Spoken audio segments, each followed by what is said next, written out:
And welcome to the Full Advisor Coaching Podcast with Kristin Harrod. Kristin, good to see you. Good to see you too, Bill. So this is a pretty special episode, actually. It really is. It's kind of shocking to me. When we were talking about this, I kept looking at it going, that can't possibly be right. But it is. Folks, for those of you listening, this episode is the 48th episode of the Full Advisor Coaching Podcast. 48. 2 years, as a matter of fact. I would say that translates to 2 years for those of you who've been following along. And for those of you who haven't been, welcome. Glad to have you here. Yes, welcome. You're going to get a full summary today of what you've missed. Yeah, exactly. So. No, Kristin's not going to go into the boring details of everything you've missed. But what is interesting, Kristin, is you hear the phrase all the time, experience is the best teacher. Mm-hmm. It can be. And so my question to you to kick this episode off is, over the last 47 episodes, over the last 2 years, are there some things that you've learned that you want to share with listeners today? Oh, there are so many lessons learned.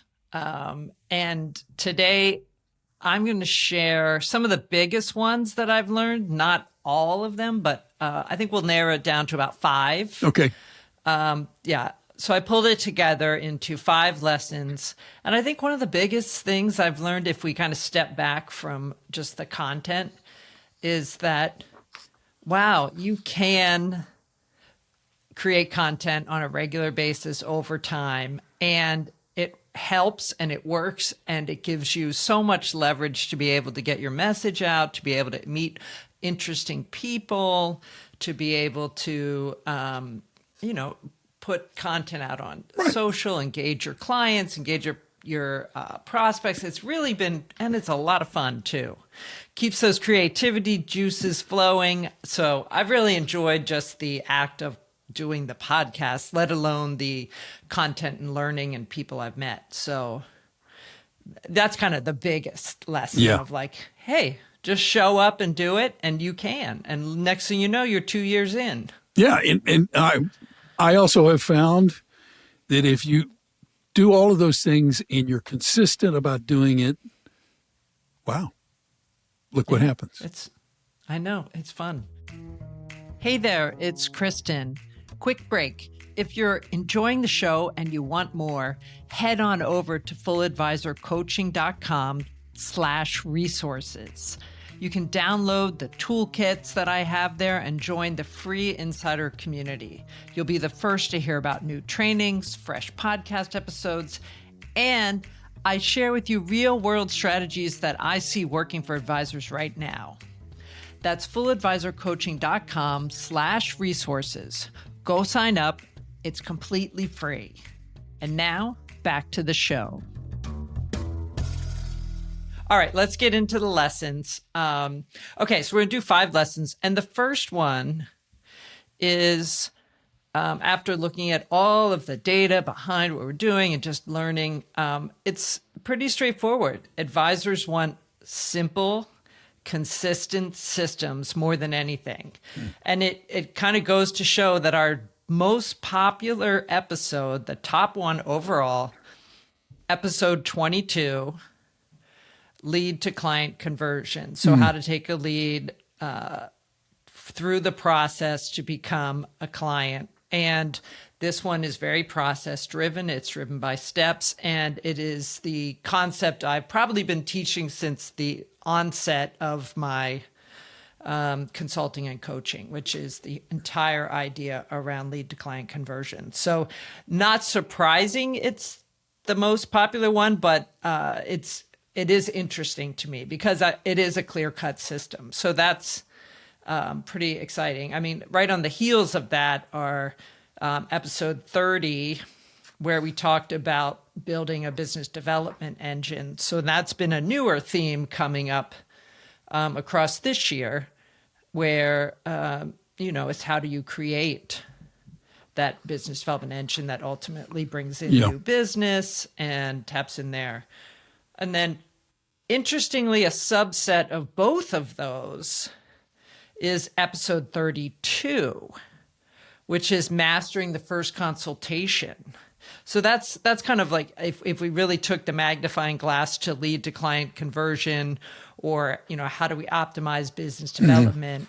It's getting into what do you need to say in that first consultation? What does it look like? What's the conversation? What's the vibe? How do you set yourself up for success? So I think that's pretty interesting, just hearing overall that the system is what delivers, because I think what we see is too many RAA leaders and advisors try to piecemeal tactics. And when we can create a system and then follow the system, you don't get so caught up in whether one part works or doesn't work. It's more about, okay, let me follow the system and be consistent versus getting all emotional about whether one thing worked or didn't work. Yeah, literally keep it simple. Literally keep it simple. What do advisors, in your experience, get most wrong about the converting those leads into clients? Yeah, I think the biggest thing is they don't follow up enough. And I think the takeaway on that episode, and that I am continually saying, whether I'm speaking or meeting with a client, is the fortune's in the follow-up. You are asking someone to follow up on something that they've probably been resisting for a very long time. It's probably not their favorite thing to get in there and talk about what their money's doing, and is it in the right spot, and what are all of the catastrophes that could happen that we need to plan for. So it is on you to continue to show value and show up. So when that person does have that trigger, they're ready to go. So I think this lead to client conversion, it's often overlooked for people looking at how can I get more clients in the door. But if you're an established firm and you take a look, you may be able to grow faster by looking at that system first, the lead to client conversion, before you worry about new people coming in the door. Yeah. Are people getting stuck? Are you losing people between their initial interest and signing on to be a client? So hand in hand with that is there one system that you wish firms would start with over another? I think the biggest overlooked space is how do we collect a lead so that we can nurture them and we have the time to build trust before their actual big trigger event happens. So that's where we get into how do you create a lead magnet and how do you capture that lead. And I think we touched on that in that episode. But I also have a blog article on my website that we'll link to that talks about what should be in a lead magnet, which is free information in exchange for a name and email address, where you can start that conversation for the people who aren't yet ready to have a consultation. So that part of the system is probably the most overlooked. Interesting. Well, lesson number 2 really is a question from me. See, it is. There are lots of financial advisors out there. you just go online, hit financial advisor. I think it's 300,000. Yeah, I believe that. I was going to say, just type it in. Just put it in a search engine and find out. It's like, boom. So what is it that differentiates one advisor from another? Well, what we've seen from the past 2 years, and what doesn't surprise me at all, as a sort of lifelong proponent of this, is client experience is where you differentiate. That's the true differentiator. So that's lesson 2. Client experience is the true differentiator. I mean, we had a number of episodes that supported this on how to improve your client experience, how to stand out from the crowd. And you could almost say every episode gets into it. But I think the one that was the most interesting in terms of really dialing in that client experience was the one with John Prendergast. He's from Blue Leaf. Yeah. And it was episode 21. And he talked about 150 touch points that you can have with a client over a year. So essentially like one every 3 days. Wow. That math doesn't quite track, every two 2.5 days, something like that. Yeah, but average math never tracks. Okay, it's like, no, it doesn't track. I know everyone out there has their calculator. Yeah, They've yeah, actually done it in their head. But the idea being like you aren't even close to reaching out as much as you could. Yeah. And that whole episode, he just gets into example after example after example. And so that was really fun. And he and I were both very energized around what's possible there and how you can make yourself truly stand out by thinking through these different touch points and, of course, leveraging technology so you're not literally doing it all yourself. So what is it that surprised you the most about that entire conversation with him? I just think just the sheer quantity that he recommends and reaching out and touch and thinking through it like at levels of exponentially what you're probably doing today. So even if you move the needle somewhat, you would be making a huge difference. And he had a lot of great examples in there. So I think that's one to listen to if you're really tuned in to be like, how can I think about my client experience? Yeah.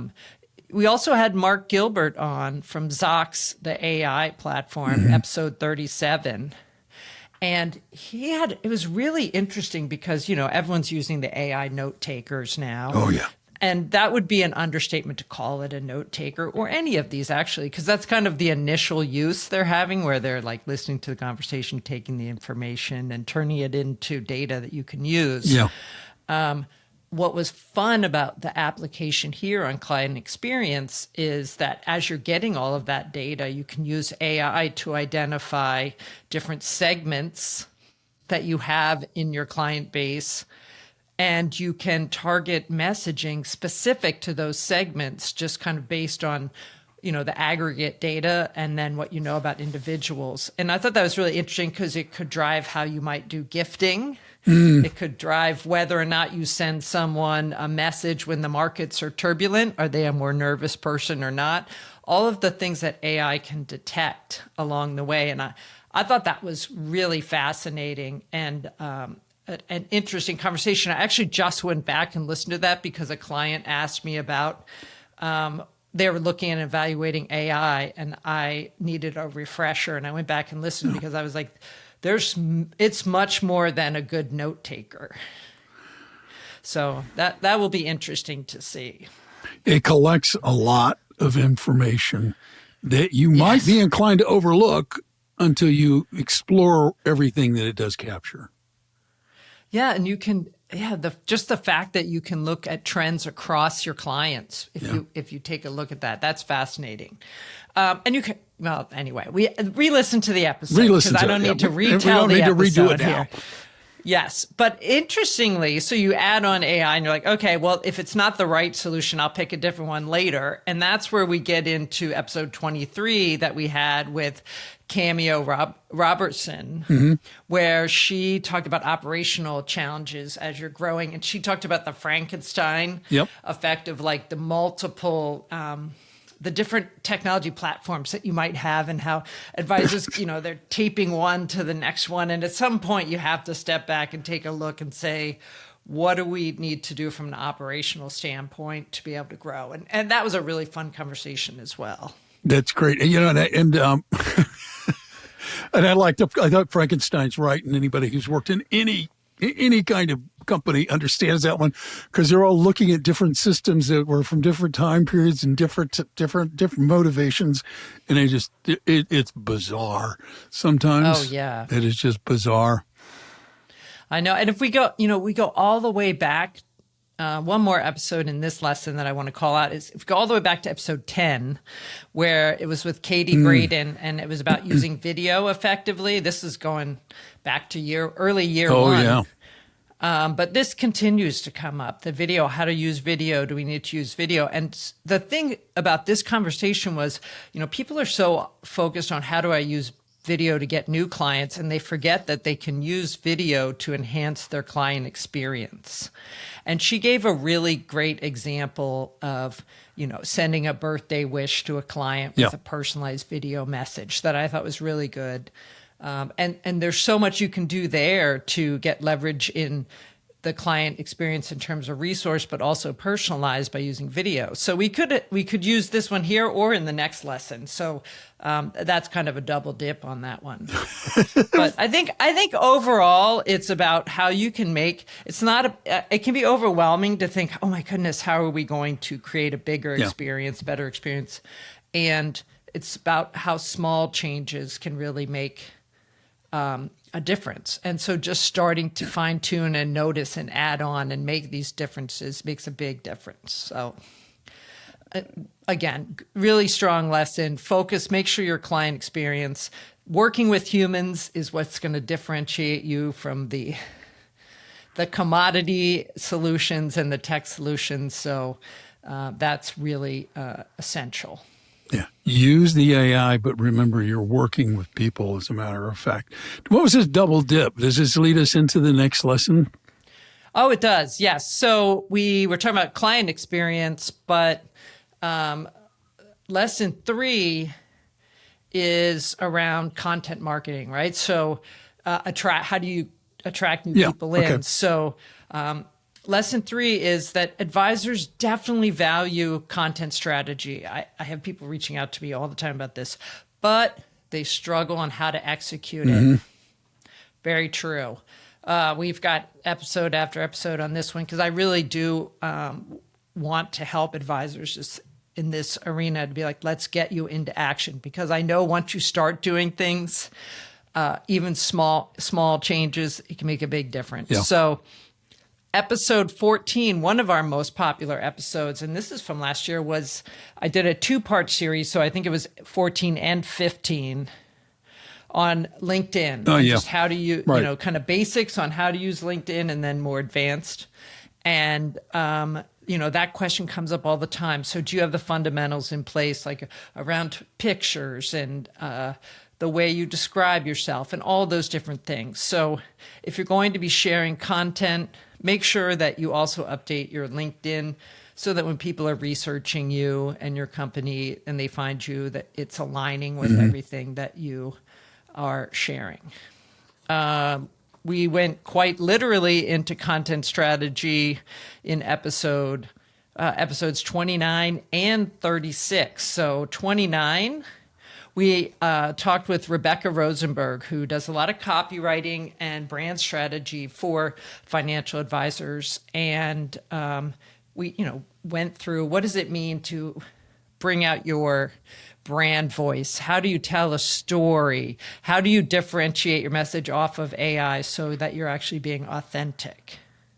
So that was a really cool one. And then you and I talked about creating a sustainable content calendar back in episode 36. So not too long ago, just on the mechanics of being consistent over time and making sure you're executing regularly so that you maintain momentum.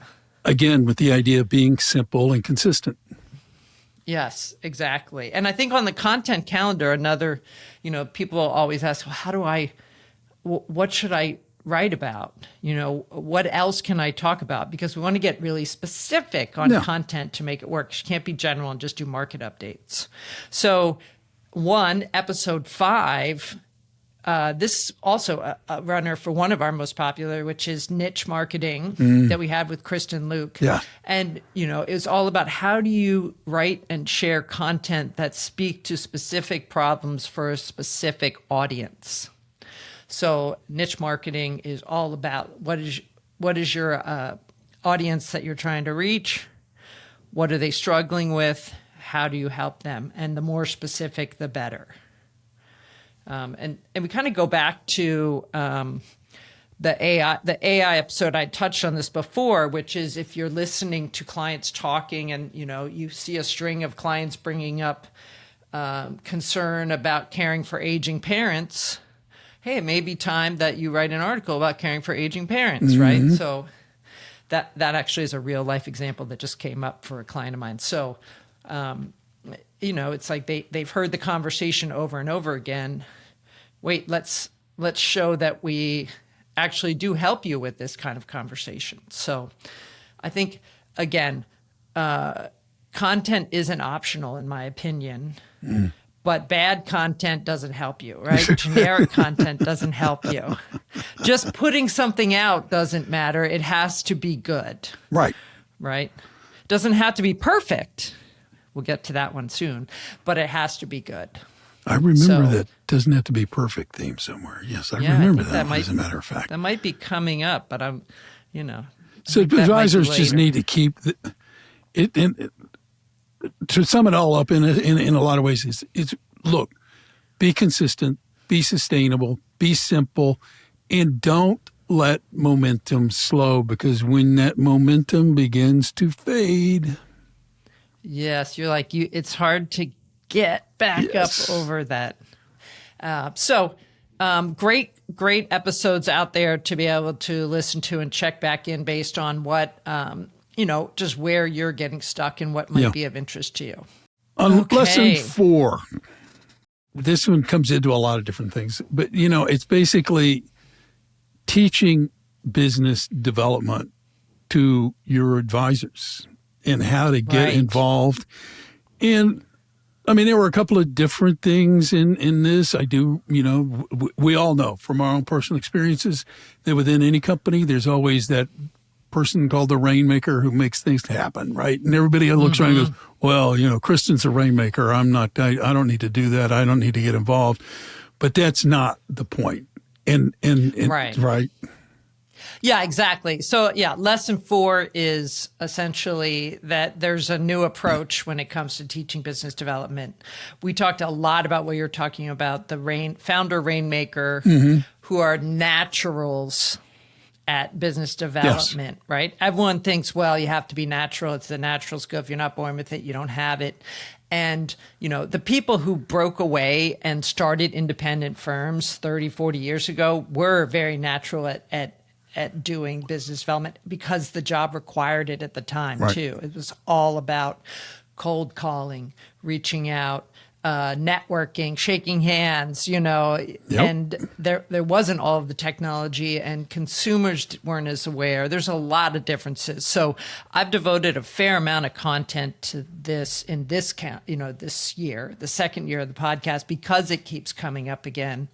Going back to episode 30, building a business development engine, that kind of sets the framework. And then we also had episode 38, which got a lot of really strong traction when I shared it on LinkedIn, which is what makes great business developers. And so that was really debunking this myth about how you have to be, there's one way to do it, and that's the only way. And, that's the approach everyone has to take. So I think the important thing across these episodes is, encouraging REA leaders to understand and appreciate the differences of kind of the next generation, right? Yeah. You hate to, it's not, you always look in the next generation and be like, well, if they only knew, they didn't have it as hard as, I don't like when I get in that grumpy middle age, like, blah, blah, blah. But I mean, think about junior advisors coming in. They're trained to do planning. They're trained to actually look at the comprehensive financial plan, know all of the details, to sit for that CFP exam. The amount of information you have to consume is unbelievable. They're not taught how to sell. They don't know how. It's not inherent. Right. And so they have to learn that. And what's really interesting is, the place where it comes up is when firm leaders come and want, and they have more junior advisors wanting to move up the ladder, right? So they want to be lead advisors. They want to be equity partners. They want to have more compensation. So the conversation I had in episode 41 with Kelly Cruz, who does talent management and compensation for advisors, we had a really interesting conversation about talent, roles, compensation. How do you structure incentives?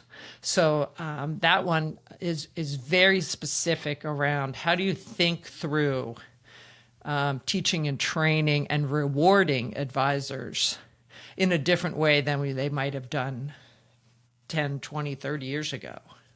Yeah. Well, you talked about that myth that, some people are really, really good at this and I'll never be good at this, which is a self-created myth, which is a self-limiting belief, as a matter of fact, right? Yes, the truth is, the simple truth is, there are some people that are really, really, really good at the sales side of it. They just are. Sure. But that doesn't mean you can't learn. It doesn't mean it can't be taught. It doesn't mean the techniques can't be there. And I think that myth that, some people are really good at this and I'm just never going to be good at it, leads to this idea that it's like, I can't dive in. I can't do this. I'm never going to be ready. This is better. I leave this to somebody else. Yeah. Or that you, and this one we talked about in episode 40, where it was like, are your advisors spending too much time getting ready? So the idea that they're afraid to take a risk and they want to plan everything out and make sure everything's perfectly thought through before they jump in or test out show up at an event or decide to hold a webinar or reach out to a center of influence. Like they feel like they have to be completely prepared before you do that. When in fact, if you just get into action, you can react and learn and understand what the real issues are, what the problems are, where you need to learn and develop. Yep. So I do think that it's up to leadership to make sure that the advisors are getting coached in a different way, where they get the tools they need, they're helping advisors find their strengths, and they're encouraging failure along the way, right? So like you don't have to figure it out before you do it. So you can try it out and see what happens. So I think this one is a big one. It's going to continue to be a theme. So we'll be getting more into examples around that in the next year ahead. So lesson 5. Lesson 5, we've almost made it. This one, I love talking about this stuff. Well, I know. That's why I just laid it on the table. It's for like, you. We're going back Kristin, to my here. life, Here the you life go. coaching background, Exactly. right? Like it's all number 5, fulfillment and identity work matter. Now, this one's interesting because I put identity in there, but it ultimately came back to like, how are you viewing yourself and who you are and what you're about, and how are you true to your whole self versus just, here I am as an advisor, or here I am as a parent, or here I am as a little league coach, or whatever it might be. We had a great episode around this, episode 18 with Eric Negron. He came in and he gave a very compassionate interview around being a heart-first advisor and how being in service to others, you can unlock your true potential. And that one, I just really felt, Eric, anyone who knows Eric, he's very passionate, he's very engaged, and he's been able to grow an incredible business being very, as he says, heart first. So that one I love. I think another one that's recent, so it doesn't have the data backing it up as most popular yet, because it literally just dropped maybe a week ago, but a couple weeks ago by the time this airs, episode 45.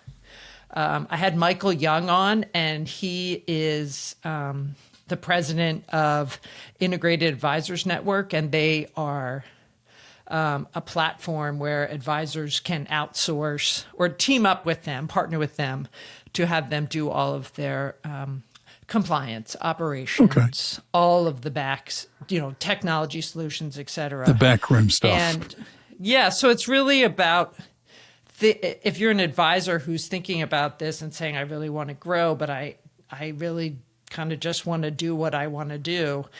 Michael talked a lot about how they help teams free up this time so that they can focus only on growth and client work. And he spent a lot of time talking about creating joy, which I just loved. I just loved that. It was so you could see it in his face, like he really meant it. So I love that episode. I hope it gets a lot of traction. Again, it's new, so it takes a while to see the data come in on the back end on that. I love that too, because this is what we do, right? This is our job. This is our business. But there is nothing that says your job, your business, your work can't create joy. Can't be fun. You can't, I'm like, if it isn't, it's kind of, it's kind of a drain. Yeah. Which is why episode 12 with Arlene Moss, we talked about avoiding burnout, right? Like, how do you make sure? And here she talked a lot about how you adjust work based on seasons of life, which is so true. I mean, whether, if you have, kids at home at a certain time and they need more of your attention than not, or how you maybe want to free up time to do a little travel for a certain opportunity, or some, opens the door and you can take some time to travel. Or maybe you're in a season where you're like, I can really commit and put a lot of time and energy into this work because, that's where I am right now. So that was a cool episode and going kind of way back there. So I think that was really important. I have my classic one that I spoke to at the FPA retreat earlier this year, episode 34. I shared that, the 5 pillars of work-life integration. So I talked about the work-life balance myth and how, it's not about balance, it's about how do you integrate the two. And I took us through an exercise of those 5 pillars, and that, there's a worksheet that people can work through if they're like really struggling with that. Again, and that's a big piece around finding fulfillment, tapping into your identity, what matters to you, all of those things. And perhaps the one we've referenced the most often, and I never would have expected it was so popular, but I think it's the number 2 most popular episode, is episode 9, Why You Don't Need to Be Perfect to Grow. Why perfection is the enemy of progress. Yes. Yes. I mean, that one speaks for itself, but if you need someone in your corner reminding you, someone to fight your inner critic, to fight that voice in your head that's like, you didn't do it right. You're not doing it right. You're wrong. You're wrong. What are you doing? You're an imposter. You don't have everything you need. What's your you problem? don't know what you're talking about. Oh, no, I don't know that. No. I'm always like, shh. I have a podcast to record. Be quiet. It's so true. So true. And we come back to this time and time again, and I tell myself time and time again, all right, it's good enough. It's got to go. It's good enough. It's got to go. And then most people go, wow, this was amazing. And you're like, all right, well, it could have been a little better. And you're like, it doesn't matter. We're not optimizing. We're just doing the best we can. It's like, yes, it's good you've got standards. Yes, it's always good. You're willing to critique yourself and say, oh, it could have been better. I'll do better next time. Yeah. But you did it. Get it done. Move on. Right. And remember, what was it I could have done better? How could I have felt better about that episode? But it's out there. Yeah. Right. Exactly. So speaking of being out there, 2 years, 48 episodes, this being episode 48. What's coming up in year 3? What have you got laid out? What are you thinking? Oh, yeah. So this has been pretty exciting. So I am, we'll talk more about business development because that just keeps coming up again and again and again and again. Sure. And next gen, how do we train next gen? What do we have to do? And a big piece of that sort of hand in hand is how do we improve our communication systems with leads, with prospects, with clients? How do we do that relationship engagement from the first time someone hears about us all the way through to them being a brand ambassador for us, being the big referrer? Relationship marketing will be a theme for sure. As I coach more and more teams of advisors, I'll share insights, what's working, what am I seeing is getting in the way. And then probably one of my favorite things is the guest interviews. I love talking to industry experts. There's such a wealth of knowledge out there. And so I just like to get curious about, what I can learn along the way too. So I do ask, if anyone has any recommendations for guests they want me to talk to or topics they want me to cover, I would absolutely love to have you share that with me. You can just email me or message me on LinkedIn, and I am delighted to consider that. Yeah, no, that is great. That's a great idea because guests are amazing. And It's if just fun. people are aware of somebody they think you ought to be talking with, they should let you know. Right. And we're really looking to reinforce my overall mission, which is helping advisors build version 2.0, having that clarity and that confidence so you can feel fulfilled in your personal life and your professional life. I mean, that's what it all comes down to. And you know what that does? It creates joy. It does. I love that. I know, Michael, we're stealing your joy, the joy positioning. I really love that word. It's actually my dog's middle name. Oh. Tallulah Joy, because my son, when we got the dog, wanted to name her Joy because it's how he felt. And I thought that was so sweet. It was. It's a wonderful word. It's a wonderful word. I mean, you can't say it without smiling. Right. It's so true. Yeah. It is so true. And, and this is where this episode ends and year 3 begins. For those of you who are listening to the podcast and don't yet know how to get a hold of Kristin and let her know about your guest recommendations or your thoughts or share your experiences with her, Kristin, what is the best way for them to do that? Well, like I said, they can email me, Kristin, 2 I's, at fulladvisorcoaching.com. That's Kristin, at fulladvisorcoaching.com. You can go to LinkedIn, message me there, or go to my website if you want to have a conversation. Click schedule a call. Actually, it's request a call in the upper right-hand corner and get on my calendar. We can have a conversation. And if you have some great ideas or you want to be a guest yourself, let me know. That'd be great. The other thing you could do, by the way, if you're not a subscriber yet already, is become one, and that part's easy. Just hit the follow button. That way, every time Kristin drops a new episode, you'll know, and you can give that one a listen as well. The other thing, I just, before I wrap, I've just got to say, what I would encourage you to do is if you like the podcast, tell people about it, okay? Because we've talked about AI during the course of this conversation, and AI does a lot of bot recommendations out there, and most of them, at least in my experience, are like useless. The ones I pay attention to. Nothing better than having actual recommendations and reviews from actual listeners. And I know today, again, before you wrap, Bill, we covered a lot of topics, right? We covered, I listed off, 15, 20 episodes, if not more. If any of those resonate, we'll have the links here. I encourage you to go back and listen to them. There are some really incredible guests out there. We talked through frameworks. We covered these lessons. So I'd love to, invite you to go back and listen to that content. And most of those episodes are really good. I remember a lot of them, as a matter of fact. So they're terrific stuff. So with that, we've come to the end, except for this one reminder. Remember, you can go out today and make today a great day, or not. The choice is yours. We'll catch you next time. Thank you for tuning in to Full Advisor Coaching, the podcast. If you enjoyed today's episode, please hit the follow button so you'll never miss an episode. To learn more about how you can become a part of the Full Advisor community, visit fulladvisorcoaching.com. Remember, stay connected and get notified as soon as brand new episodes release. Click the follow button now. The content has been made available for informational and educational purposes only. The information covered and posted represents the views and opinions of the guest and does not necessarily represent the views or opinions of Kristin Harrod or Full Advisor Coaching.